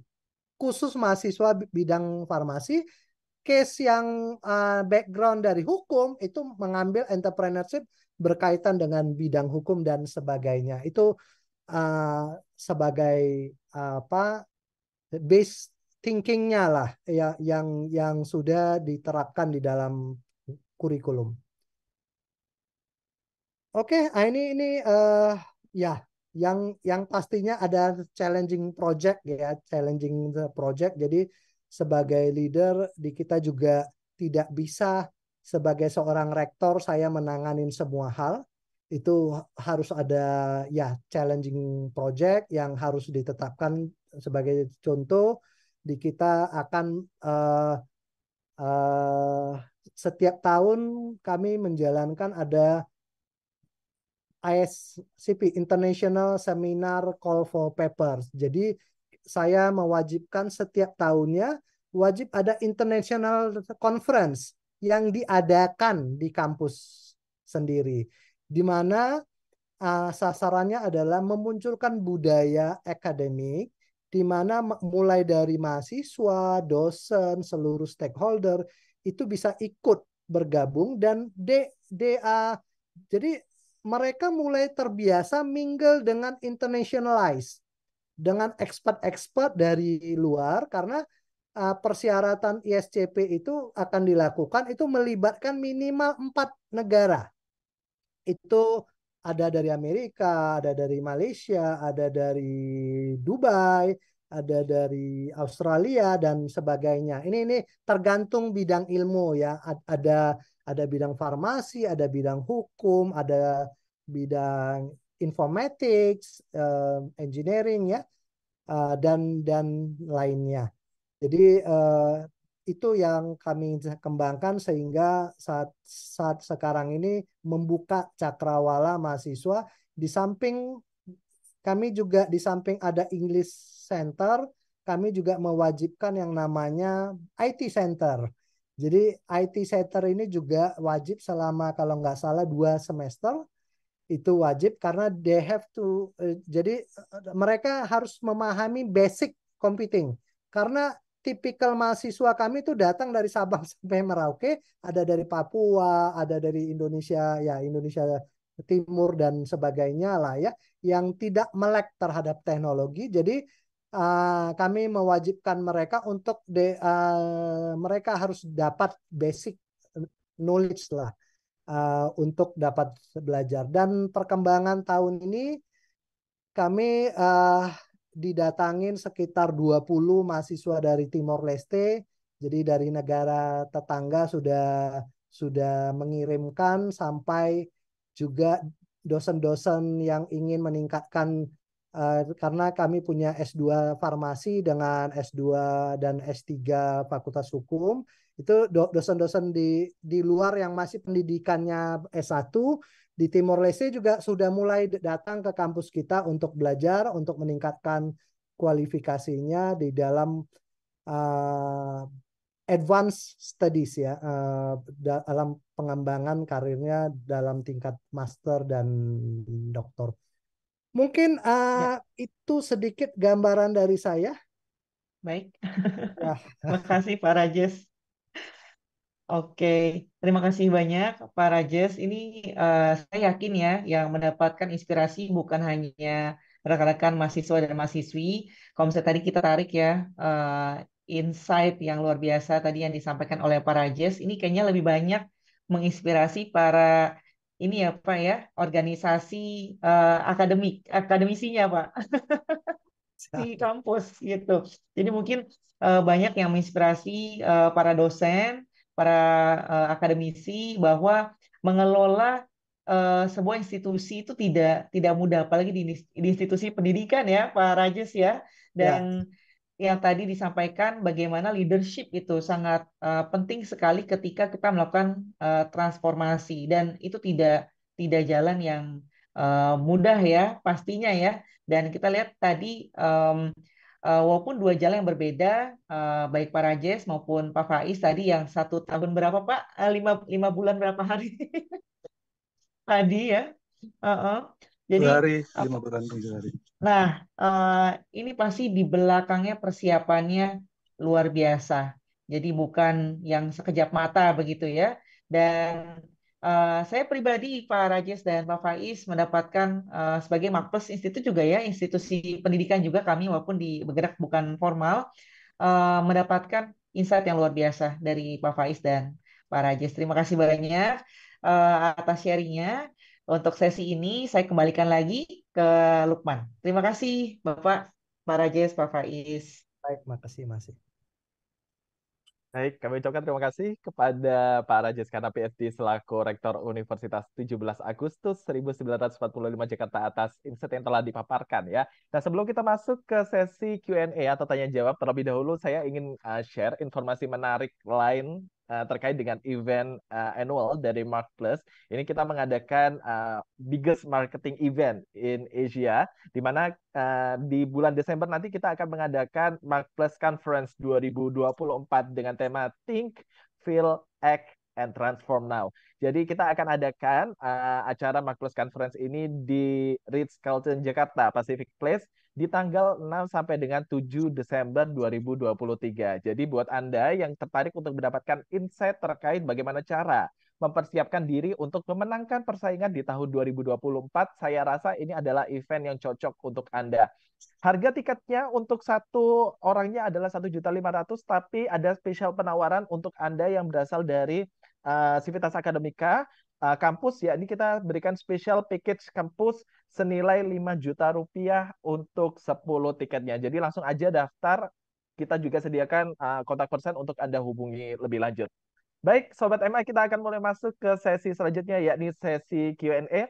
Oleh karena itu, saya ingin mengundang kembali untuk Dr. Faiz Rafdi MKom selaku Rektor Universitas Saintek Muhammadiyah, Bapak Rajes Kana PhD selaku Rektor Universitas 17 Agustus 1945 Jakarta, dan juga Ibu Yosanova Safitri selaku Deputi CEO dari Mark Plus Inc.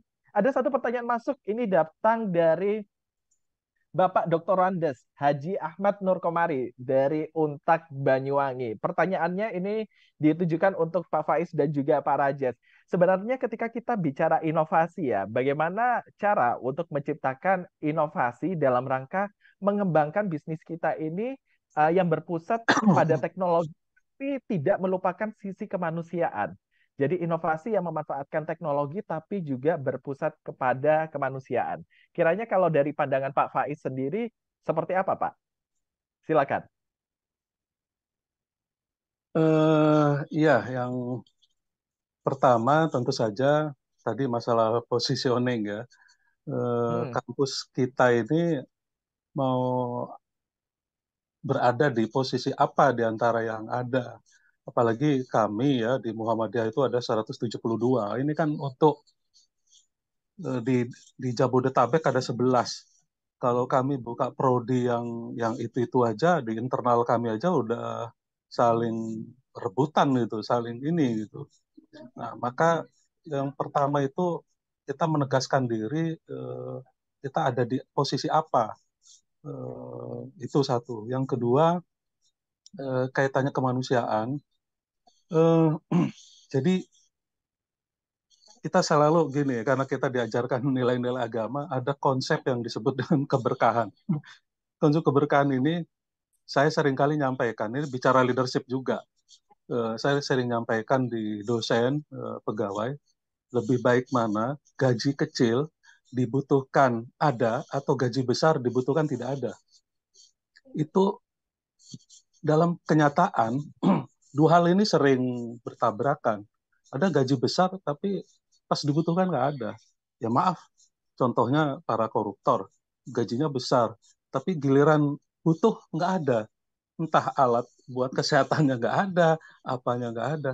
Atau gaji kecil bukan. Ini nilai-nilai ini dilatih. Sehingga orientasi kami, teknologi kami tidak semata-mata yang dikembangkan itu tadi bernuansa dari sisi material semata. Kalau kita ada sisi kemanusiaan, sisi apalagi bicara agama, itu bisnis itu ngikut itu. Contoh tadi Quranmu. Itu kalau kita pakai yang premium, kalau yang di standar kita lihat harga pasaran itu bisa pakai menggunakan produk sejenis itu mungkin bisa 40.000, 50.000. Sekarang short cost itu kan 190.000 berbayar ya. Kalau itu kita pakai murah 10.000, 20.000. Lah sekarang berapa siswi Muhammadiyah itu hitungan kami ada 1,5 juta itu. Nah, kalau dikali itu ngikut dengan sendirinya itu. Jadi memang agak gampang diucapkan tapi sulit dalam praktek, tapi bukan berarti nggak bisa. Jadi konsepnya memang kita ubah, bukan semata-mata kita kejar materi. Kadang-kala kalau materi itu kalau gagal itu sakitnya kemana-mana tuh. Tapi kalau tadi kita bicara konsep berkah, itu akan dalam bahasa agama berkah itu kan bertumbuh, nambah. Maka gaji kecil dibutuhkan ada. Ya, mungkin saya sama Pak Rajes, gaji saya di bawah jauh. Tapi lah nyatanya anak misalkan kuliah dapat beasiswa itu kan dari kecil dibutuhkan. Mengubah ini memang harus dilatih gitu. Jadi yang pertama tadi kembali masalah positioning. Kita menegaskan diri dulu di posisi apa ini supaya tidak bertabrakan ya dengan saudara-saudara kita, apalagi dengan yang lebih luas lagi gitu. Yang kedua itu tadi mindset orientasi kita apa nih? Kalau tadi untuk materi, nah itu kita bisa mengabaikan tuh nilai-nilai moral, sikut sana, sikut sini. Tadi yang saya singgung bakar uang, ya kan sudah banyak nih korbannya nih bakar uang nih. Yang top-top besar ini kan sudah banyak mulai dirumahkan ribuan orang ini. Nah, itu karena orientasinya materi. Nah, itu. Jadi saya kira gitu, Pak Lukman. Terima kasih. Baik, thank you Pak Faiz. Jadi ada yang pertama kita harus mempertegas dulu ya positioningnya sebelum kita bisa menciptakan inovasi supaya inovasi yang dihasilkan pun linear dengan competitiveness kita. Tapi jangan lupa ketika menghasilkan inovasi juga harus memperhatikan nilai-nilai yang tadi Bapak bilang, kebarokahan. Karena kita bicara terkait dengan humanity, manusia gitu yang menjadi objeknya. Kalau dari Pak Rajes, bagaimana Pak Rajes untuk menghasilkan inovasi dengan pemanfaatan teknologi berbasis manusia ini Pak? Ya, baik. Jadi sebenarnya kalau inovasi, kalau tadi yang disampaikan Pak Faiz, kalau kami lebih ke arah misalnya ada rekrutmen dosen baru atau staf baru dan sebagainya. Secara prinsip begini, kira-kira yang bisa dikontribusikan kalau Anda datang masuk ke kampus kami dan sebagainya itu kontribusinya apa? Jadi seseorang kalau mau datang, mau bekerja atau mau mengembangkan sesuatu harus datang dengan ide. Bukan, aduh, yang penting saya kerja saja Pak, digaji berapa saja, oke. Nah, ini apa poin-poin yang harus benar-benar dipahamin. You should come with your own idea. Jadi kekuatan kamu itu di mana? Dijabarkan, dijelaskan. Jadi harus benar-benar memiliki satu ide, memiliki nilai jual. Jangan asal datang, bekerja dan sebagainya. Kalau di kampus kita sebagai contoh ya, kami sudah mengembangkan kalau dari sisi inovasi itu di kita ada namanya inkubator bisnis, ada unit tersendiri. Jadi di saat kemarin kami pandemi, itu kita minta setiap fakultas kontribusi apa yang bisa diberikan untuk ya baik untuk internal warga UTA 45 maupun untuk masyarakat yang terdekat. Salah satu kontribusi dari fakultas farmasi itu membuat semacam hand sanitizer yang kami bagikan sampai ke Dikti, ke Polres sekitar, rumah sakit dan sebagainya. Kemudian dari Fakultas Teknik mereka membuat kemarin yang kayak yang face yang tutup muka pakai kayak model helm itu bisa dibuka. Jadi berbasis face shield ya Pak ya. Ya, face shield yang berbasis aromaterapi. Jadi ada face shield-nya supaya tidak bau dan sebagainya, itu ada aromaterapi. Itu juga bekerja sama dengan farmasi. Jadi secara engineer-nya dikerjakan oleh teman-teman di Fakultas Teknik. Jadi ini basis-basis yang benar dilakukan dan kita sharing itu, kita berbagi ke beberapa rumah sakit ya. Karena saat itu nursing ya, perawat, dokter itu kan banyak yang jadi korban dan sebagainya. Jadi sebenarnya inovasi itu harus muncul dari kondisi, situasi dan di saat itu. Apa yang bisa kita pikirkan, ide-ide dari teman-teman. Yang penting kami dari sisi rektorat hanya mendorong, ini ada kejadian begini, kita jangan diam saja. Apa kontribusi? Saat itu memang kebetulan mahasiswa kan ada kewajiban untuk melaksanakan KKN. KKN kan biasanya di desa binaan ya, desa binaan itu ada di daerah Bogor atas ya, di daerah atas. Kebetulan di saat pandemi kan tidak mungkin keluar dan sebagainya. Jadi di kita mengarrange untuk mereka dapat untuk berkontribusi untuk masyarakat sekitarnya. Jadi, karena kampus kami berada di daerah Sunter, jadi di lingkungan daerah Sunter sekitarnya Kemayoran itu dibagi, termasuk ke membagi face shield, itu ada 1.000 face shield dibagi-bagi ke rumah sakit, ada beberapa rumah sakit. Jadi banyak hal yang ya bisa diinovasikan kalau kita mau. Ini tergantung dari niat, mulai dari niat. Begitu niat kita ada, melihat situasi kondisi, jangan diem. Karena begini, banyak orang yang bisanya hanya berkomentar. Lihat itu, menuduh pemerintah. Itu nggak beres, ini nggak beres, tuh pemerintah ngapain aja, ini ngocehnya lebih banyak daripada berbuat. Oke, they never come with a solution. Jadi sebagai academician kita harus datang dengan ide, bantu dong pemerintah, jangan taunya menuduh dan sebagainya. Jadi kita harus datang ide kita bagi, lakukan sesuatu. Walaupun kita melakukan hal kecil, itu sudah a big things, itu sudah sesuatu besar ya. Jadi jangan pernah takut mencoba, walaupun ada consequences yang namanya budgeting, sumber dana dari mana dan sebagainya. Tapi yang penting dari niat, diskusikan dengan teman-teman, dikolaborasikan. Maka ada satu kekuatan yang tanpa kita sadarin, dengan kita berkoordinasi itu bisa terjadi. Jadi mengenai sumber dana dan sebagainya itu bisa patung-patungan dan oke. Dari saya sekian itu dikontribusikan, ada sponsor, ada macam-macam, itu jalan. Jadi yang penting kalau dari saya prinsipnya kita mulai dari niat yang baik, apa yang kita mau lakukan, dan itu pasti bisa berjalan. Percaya deh. Oke, siap, thank you banget Pak Rajes. Ini menarik kalau dari sisi POV-nya Pak Rajes sendiri adalah caranya harus bisa improve internal proses yang ada di dalamnya ya, terutama dalam aspek people-nya. Bagaimana mereka bisa going extra miles, gak hanya melakukan pekerjaan sehari-hari, tapi juga culture inovasinya juga harus ditumbuhkan kayak gitu. Oke.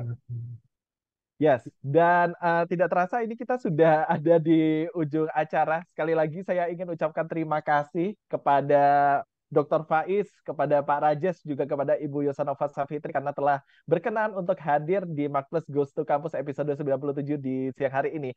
Semoga apa yang didapat ini menjadi barokah ya untuk semua dan salam sehat selalu. Sekali lagi thank you untuk seluruh narasumber yang telah hadir. Apakah sudah terjawab semua ya? Maaf Pak Lukman, apakah sudah terjawab semua ya? Ada 2 pertanyaan itu. Ya, sudah Bapak. Oh ya, sudah. Oke. Sudah terjawab. Siap. Baik, terima kasih sekali lagi kami ucapkan kepada Pak Faiz dan juga Pak Rajes. Kami izin untuk tutup acara di siang hari ini. Dan kepada seluruh sobat MI dimanapun Anda berada, jangan khawatir karena acara Marketplace Goes to Campus ini tidak berhenti sampai dengan episode 97, tapi kita masih punya banyak sekali episode-episode di minggu depan. Dan pastikan untuk Anda terus stay tune di media sosial kami di @marketplace_corp, atau jangan lupa untuk subscribe YouTube channel kami di Marketplace Channel. Kita akan ketemu lagi di Marketplace Goes to Campus episode selanjutnya tiap hari Sabtu jam 10 waktu Indonesia Barat. Dan akhir kata saya Lukman Ali beserta tim yang bertugas pamit undur diri. Terima kasih. Stay safe, stay healthy, and I'm Lukman Ali signing off. Bye-bye.